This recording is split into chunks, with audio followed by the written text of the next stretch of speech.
Unaangalia Baba Sam the King Tanzania TV channel. Kwa maoni na ushauri tumia namba zifuatazo 0752732515. Baba Sam the King.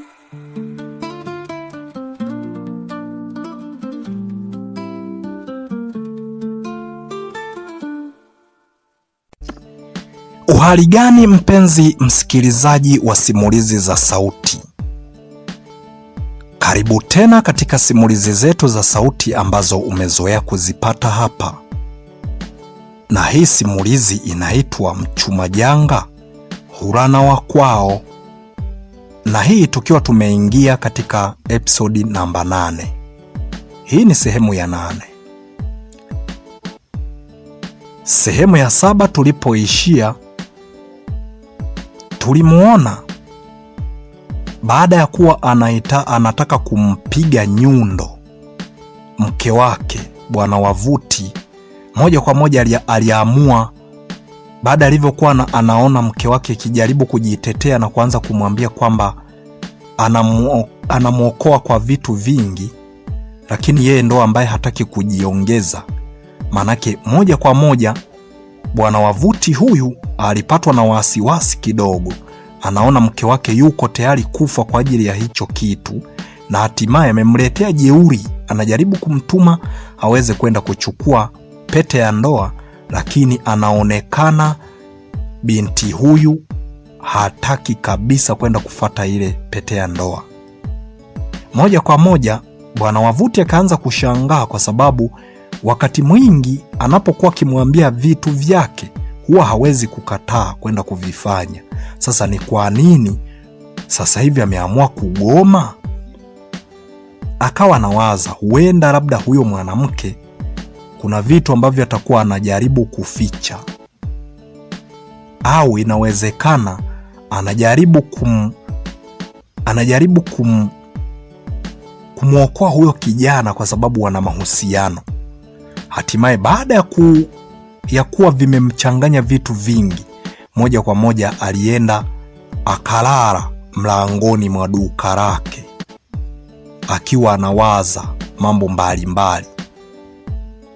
Kulala manake alijiegesha kwenye ukuta pale pale kwenye duka lake akiwa amekaa kwenye msingi hapo hapo, na usingizi ndipo ulipompata. Tumemuona akiwa ameendelea kusinzia. Baadaye huku kijana Kajembe Boy na yeye akaanza kuzungumza vya kwake ambavyo yeye anaona vinamfaa. Hali ya kwamba huku Zanura anaendelea kujifikiria tatizo ni nini? Kwa nini anajaribu kuwaescue hawa watu, anajaribu kuwaokoa kwa namna mbalimbali, lakini ni kama vile wote wameanza kuleta shida, kwa sababu Kajembe Boy na yeye alianza kuzungumza vya kwake, akaanza kusema mara ni mshangazi, mara sijui hawezi kuchukua limama lizima ndio maana anamuita mama na vitu kama hivyo. Na tukaona Zanura ameamua kuondoka akipiga hatua fupi fupi kuelekea mlangoni ili aweze kuingia ndani. Kama hauja subscribe channel hii inaitwa Baba Sam the King Tanzania TV channel, ili uweze kupata makala mbalimbali za kuelimisha jamii pamoja na simulizi hizi zinapokuwa zikitoka uwe wa kwanza kabisa kuweza kuzipata. Mtunzi na msimulizi wako ni mimi mwenyewe Hasdi02 Baba Sam the King.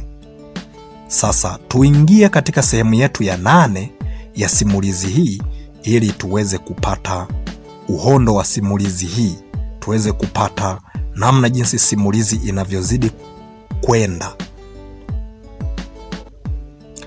Baada ya kuondoka kijana Kajembe Boy alibaki hapo hapo na wala hakwenda sehemu yoyote. Baada ya kukaa kama dakika 2, moja kwa moja aliamua kugonga mlango. Akaanza kuzungumza huku akisema, "We mama, kwa hiyo inamaanisha kwamba mimi niende kazini au mnaniambiaje? Niende nyumbani au? Kwa sababu mimi siwaelewi." Mwingine ameamua kukimbia, mara naona tu amekaa kule dukani, amesinzia, sijui ndo anawaza, sijui namna gani vipi. Mbona mimi siwaelewi? Nyinyi ni watu wazima lakini eti siwaelewi eti. Kwa hiyo mimi nirudi nyumbani au mnanipa funguo mimi niende nikafungue duka niendelee na kazi? Zanura akazungumza huko akisema, weka jembe boy, naomba urudi kwanza nyumbani aisee. Tutakuita mambo yatakapokuwa yamekaa sawa. Ingawa najaribu kukuokoa kwa kila namna, wewe mwenyewe na baba Filomena, lakini hamtaki kunielewa. Mimi naomba mniache, mnanivuruga, mniache. Nenda kwanza nyumbani. Kama endapo kuna chochote kitakachotokea mimi nitakuita. Lakini naomba nenda nyumbani. Maana naona kama vile hapa mnanichanganya. Bwana Kajembe boy, kijana huyu kabisa, akazungumza huku akisema, sawa mama. Sawa. Nimekupata na nimekuelewa. Ngoja niende nyumbani, mtakaponihitaji basi mimi nitakuja. Haya, wacha niondoke. Baada ya kuzungumza maneno kama hayo, alafu akiwa anaonyesha kama kucheka, moja kwa moja alikuja kwa hasira na yeye mwenyewe Zanura, na hatimaye akarudisha mlango na akafungia kwa ndani. Akaenda moja kwa moja akakaa kitandani, akamkuta Filomena akiwa anachezea mashuka na amekaa tu hapo hapo. Maskini ya Mungu.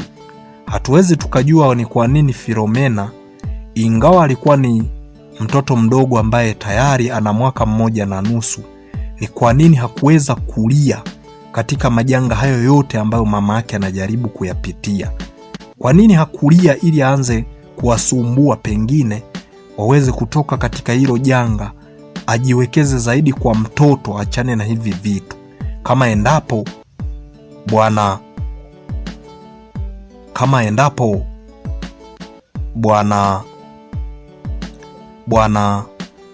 Wavuti huenda ana uwezo wa kumpiga huyo kijana Kajembe boy, wapigane tu, lakini yeye awe bize na mtoto. Lakini haikuwezekana hiyo. Manake alinyamaza kimya na hatimaye akaendelea zake kucheza mle ndani alipoacha ametelekezwa. Wala hakuweza kulia wala hakuweza kuonyesha chochote kile. Na hatimaye mpaka akaamua kutimiza hayo yote mama yake wa kuitwa Zanura. Sasa maana yake akaamua moja kwa moja akakaa akasubiria asikilizie mambo yanaweza kuendaje, akiwa naendelea kuwaza, lakini kwa sababu anajaribu kumwokoa mume wake ili hayo majanga ya uchawi wa bwana Varuzuye yasiweze kuwapata, lakini hakuweza kabisa kutoboa kwa sababu mume wake amekuwa ni mbishi sana. Na huyu kijana naye ameanza kuzungumza mambo ya hovyo, hali ya kwamba yeye anajaribu kuwaescue wote wawili wasiweze kupigana ili kuleteana shida, lakini hakuna hata mmoja ambaye aliweza kumsikiliza. Lakini maskini ya Mungu, maraika wa watu huyu Filomena hakuweza kulia, aliendelea zake na michezo yake humo ndani, akiwa anachezea shuka ambalo lililokuwa limekunjwa na kuwekwa kitandani pale. Kwa hiyo alimkuta tu ni binti ambaye yuko anacheka tu, wala hata hana shida ya aina yeyote. Kwa hiyo moja kwa moja baada ya kuingia mle ndani, Bi Zanura na kufunga mlango kwa hasira, alikaa kitandani akiwa amemkuta binti yake akiwa anacheza pale. Hatimaye aliachana naye kabisa, yani hakuwaza kwamba ana mtoto hapo, bali alikuwa anamuona tu asimgonge, asimfanyie kitu kibaya, pengine akamuumiza ili aanze kulia, akamwacha akiwa anacheza na hilo shuka. Na hatimaye yeye akawa kwenye mawazo mazito tu. Na hatimaye Na yeye baada ya kuwaza kwa muda mrefu kwamba yuko anajaribu kuwaokoa wote wawili kati ya Kajembe Boy pamoja na mme wake Wavuti, lakini hawataki kumuelewa, moja kwa moja kutokana na mawazo mazito aliyokuwa nayo, alilala na yeye akapatwa na usingizi na hatimaye akasinzia. Mtoto akabaki anacheza yeye mwenyewe peke yake. Baada ya kuendelea kucheza peke yake, ndipo ambapo Doris ambaye ni rafiki yake na Zanura moja kwa moja alikuja mpaka akafika pale nyumbani, akakuta mlango umefungwa. Akajaribu kupandisha kule dukani, pengine anaweza kumkuta kijana, huenda akawa nauza ili aweze kwenda kununua sabuni. Baada ya kupanda kule juu dukani, akakuta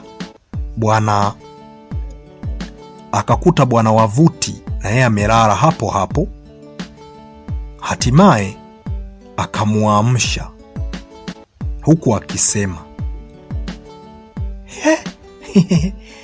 shemeji, wewe ni wakulala namna hii? Alafu leo muuza duka yuko wapi? Mbona sijamuona? Ina maana mnataka kuniambia kwamba leo watu hatuwezi kununua vitu kwa sababu leo shemeji umeamua kulala we mwenyewe hapo dukani, si ndivyo? Hasa mbona hujafungua jamani? Shemeji, inaonekana umelala sana Bwana Wavuti akazungumza huku akisema, ninashukuru sana Doris. Huwezi amini, yani nilikuwa nimepitiwa na usingizi mzito na sikuelewa kama endapo nimelala dukani. Huwezi amini, yule kijana kwanza, yani usinitajie jina la huyo kijana, unajua wewe uoni kama mimi hapa nimelala na nimekuja na nyundo kabisa hapa. Nilikuwa nataka nimuue huyo rafiki yako. Baada ya kuzungumza maneno kama hayo, moja kwa moja Doris alishtuka moja kwa moja na akaanza kupiga mayowe huku anakimbia. Hapo ndipo ambapo bwana Wavuti alipoanza kuzungumza huku akisema, we shemeji, mbona umeenda tu hivi wakati bado naendelea kuelezea? We shemeji. Lakini moja kwa moja hakuweza kutoboa kwa sababu alishamwambia kwamba anataka kumuua rafiki yake. Na kweli hapo alipokaa mkabara tu kuna nyundo ambayo imewekwa pembeni. Kwa hiyo alijua moja kwa moja, kwa vile amesema alikuwa anataka kumuua rafiki yake Zanura, manake moja kwa moja hata yeye anaweza akauawa hivi.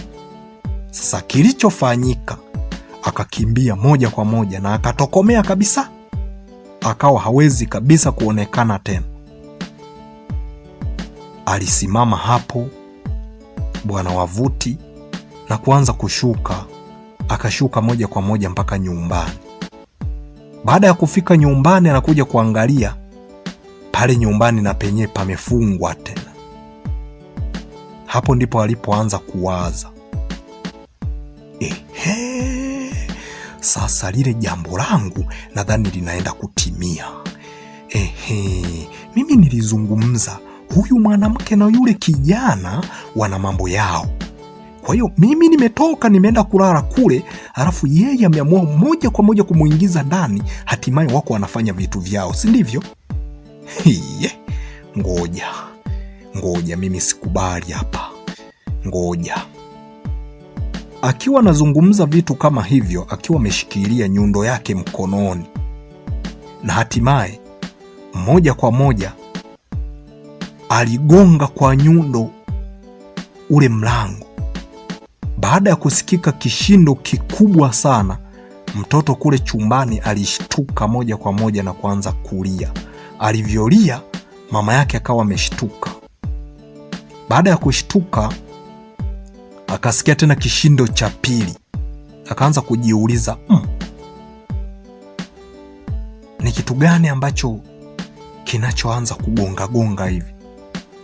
Inawezekana kuna mtu anataka kubomoa nyumba au? Moja kwa moja alikimbia mpaka sebleni na hatimaye akafungua mlango. Baada ya kufungua mlango, moja kwa moja Bwana Wavuti aliingia ndani kwa haraka na hatimaye akarushia nyundo kwenye meza ambayo ilikuwa pale pale sebleni. Akamkamata mke wake Zanura, moja kwa moja kaingia naye chumbani, akafunga mlango wa chumba, akaanza kuzungumza huku akisema, sasa ninaomba uniambie, huyu kijana ambaye wewe umemleta humu ndani leo, sasa ndo mtanitambua. Mimi nilijua tu bwana, paka kiondoka panya hutawala. Sasa naomba uniambie ulikuwa unafanya nini na huyo kijana? Baada ya kuzungumza maneno kama hayo, Zanura alizungumza huko akisema, mme wangu, mimi nahisi haya mambo yako yanakuchanganya. Hebu jaribu kwanza kuangalia chumba kizima. Kuna kijana kweli humu wewe unayomuona? Bwana Wavuti akazungumza huku akisema, ngoja nikague mpaka chini ya kitanda, mimi najua utakuwa umemficha. Zanura akazungumza huku akisema, haya, jaribu kusachi na ukimkuta naomba uniue. Hapo ndipo utakapojua. Yaani kabisa umekaa na kujizatiti kabisa kwamba mimi na yule kijana tuna mambo yetu tunafanya. Jamani, baba Filomena huyu nyinyi. Kwa kweli ni hatari. Baada ya kuzungumza maneno kama hayo, Bwana Wavuti alizunguka chumba kizima, akajaribu kutafuta mpaka chini ya uvungu kote, akaangalia mpaka na kitandani, akakuta tu kuna ka Filomena kakiwa kanalia tu, lakini hamna kijana ambaye aliyopo humo ndani. Mara ya kwanza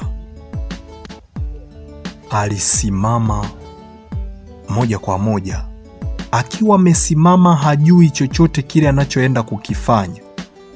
Alikuja kushangaza Zanura anavutwa moja kwa moja, kwa vile alikuwa amekaa, akasimama ghafla, akasubiri, akaamaki kama vile anaona kwamba anaenda kumpiga, yani akawa amejiandaa kupigwa au kuuliwa au kukwidwa. Kama ni kuua, anataka auwe, maana alikuwa anamjua hasira zake. Baada ya kusimama kwa kasi, akiwa ameamaki, anasubiria nini kinaweza kumkuta, moja kwa moja alimkumbatia kwa kumbato zuri sana na hatimaye akaanza kumbusu. Alivyoanza kumbusu, moja kwa moja Zanura alienda mpaka chini, nguvu zikamuishia, hatimaye akashtukia ameanguka chali. Baada ya kuanguka chali, akaanza kulia, akalia kweli kweli kwa uchungu na kupiga makelele.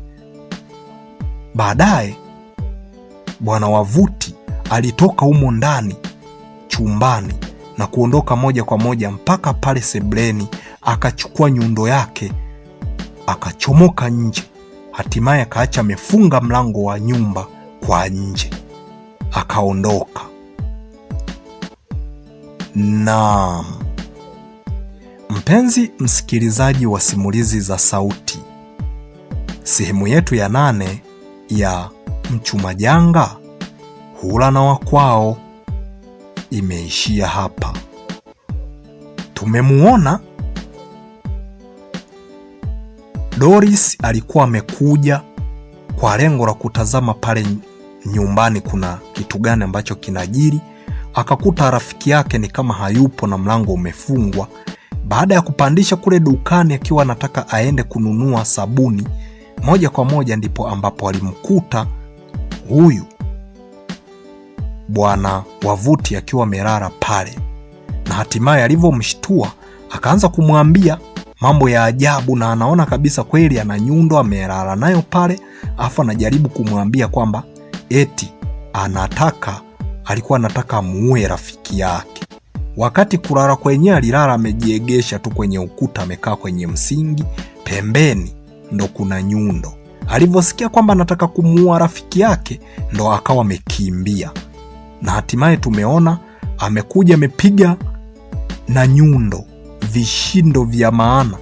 Cha kwanza kikamshtua mtoto akaanza kulia, cha pili ndipo ambapo Zanura alipoweza kushtuka moja kwa moja na kwenda mlangoni, akakuta mume wake ndo ambaye amepiga huo mlango. Baada ya kufungua moja kwa moja, bwana Wavuti akaingia moja kwa moja kule ndani na hatimaye akaitupia kwenye meza ambayo ilikuwa sebuleni pale ile nyundo, na hatimaye akamvuta kwa nguvu yule mke wake Zanura na kuingia naye chumbani, akafunga na hatimaye akaamaki kwa hasira kwamba kuna kijana ambaye yuko humo, na hatimaye ametafuta hajampata.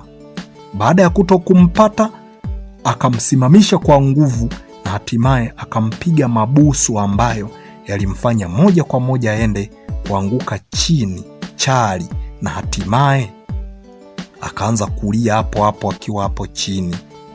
Baada ya kuwa analia, bwana Wavuti alitoka humo ndani, akapitia nyundo yake pale mezani, akatoka nayo nje na hatimaye akafunga mlango. Je, ni kitu gani ambacho anaenda kukifanya huyu bwana Wavuti? Na hiyo nyundo anaondoka nayo wapi? Mtunzi na msimulizi wako ni mimi mwenyewe Hasdi02 Baba Sam the King.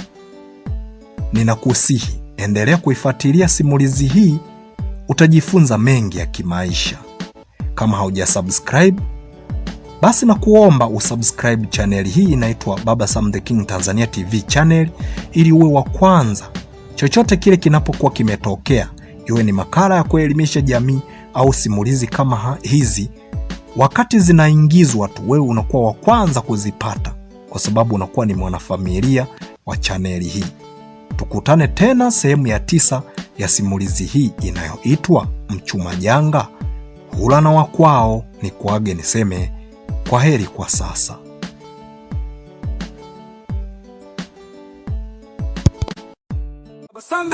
Unaangalia Baba Sam the King Tanzania TV channel. Kwa maoni na ushauri tumia namba zifuatazo: 0752732515. Baba Sam the King.